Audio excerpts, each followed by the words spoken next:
Well, Guernsey as well has been marking the 100th anniversary of the armistice. A special assembly was held at one school which lost 70 of its former pupils and staff in the conflict. Veterans and their families have come together to reflect on the impact of the Great War in the island, as Wesley Smith reports. J. Barber, Second Lieutenant Ernest James Blight. Time to remember at Guernsey's grammar school. Some of the men who left the island to go into battle were not much older than these pupils, so perhaps their personal tributes are especially poignant. I feel very connected with the First World War, even if it was 100 years ago, because my great-grandfather was in it and fought and got shot. As well as the soldiers, we learnt about the families and the women who had to take men jobs, which was unusual in those times. Remembering the great number of casualties that died is really important, because we need to value our freedom today and how we've actually got here.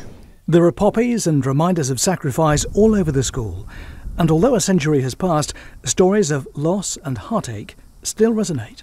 We've got over 850 students in the school, and each poppy would represent 1,000 men in the Commonwealth who were killed in the First World War. So those poppies were integrated into a display down the main stairwell that led into the hall. The idea being that the students were kind of immersed.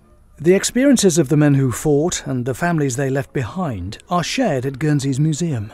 Guernseymen continued to serve away. The Royal Guernsey Light Infantry came home in May 1919, for example, and a lot of other soldiers were coming home at the same time, but then soldiers were still getting killed in mine clearance, in accidents and things like that.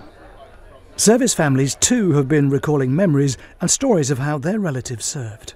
My grandfather was actually born in 1896, of Welsh descent, and he enlisted on the 30th of March 1915 and served as Royal Army Medical Corps as a horse-drawn ambulance driver. This is Uncle Fred, my grandfather and my grandmother.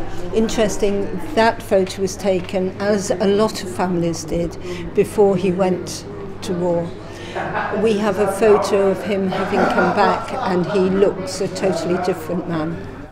This weekend, services of remembrance will be held across Guernsey. Much has changed, but it's clear the sense of pride in how the island played its part lives on. Wesley Smith, ITV News.